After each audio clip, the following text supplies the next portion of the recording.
আমার নাম আখতার উদ্দিন বাবুল। আমি একজন প্রবাসী। সৌদি আরবে 22 বছর থাকাকালীন আমি এই খামারটা করছি।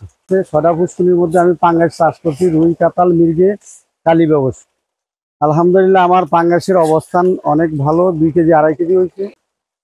কবির মেম্বার ওনার থেকে কিছু বাচ্চা, এই পাঙ্গাসের বাচ্চা আনছি। ওখান থেকে প্রথমে 28,000 বাচ্চা আনছি, এর থেকে আমার ব্যবসা শুরু। বান্ডেল থাকলে প্রতি সেনমানিতে টাকা বাঁচবে। বিকাশ সেনমানি বান্ডেল কিনে জিতুন প্রতি লেনদেনে। হঠাৎ একবার ওই আপনার ওয়েদার খারাপ, মাছ জায়গা উঠছে, পরবর্তীতে আমি গ্যাসোনিক ট্যাবলেট দিছি। এতে আমার দেখা গেছে 10 থেকে 15 মন মাছ রেনু মারা গেছে। 3 রুই মাছ এবং পাঙ্গাসের চাষ আমার মূলত। তো 6 ইঞ্চি বোরিং নিচের থেকে পানি উঠে।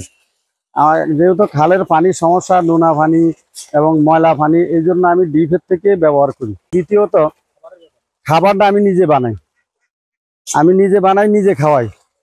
আর এখন আমার যে খামার, আমার খাবারটা তো খুব ভালো মানের প্রোটিনযুক্ত। এই জন্য আমি গরম হইলে আমার খাবারটা ব্যবহার করতে পারি না। শীতের দিনে শীত এবং বর্ষাতে এটা ব্যবহার করতে পারি না। আলহামদুলিল্লাহ আমার কোনো ওষুধ, এমনকি শীতের চুনা দেওয়া লাগে, কিন্তু আমি এমনি কোনো ওষুধ ব্যবহার করি না। কেজিতে একটা মাছের যখন ওয়েটও 1 কেজি, আমার খাদ্য খায় 1 কেজি 300 গ্রাম আমার নিজের বানানো। আর কোম্পানির যদি আমি আদার খাওয়াই, এতে 1 কেজি 700 গ্রাম খাদ্য খাওয়াইলে আমার 1 কেজি মাছ আছে। মূলত 7টা ফুসকুনিতে আমি পাঙ্গাস চাষ করতে পারি 50,000 ফুসকুনি। 50,000 আমার ক্যাশ খাটবো সব মিলে, কর্মচারী, আদার সব মিলে, আমার খাদ্য মিলে আমার 50 লক্ষ টাকা খরচ হয়। আর আমার ইনকাম হয় 75 বছরে 75 লক্ষ টাকা বিক্রি হয়।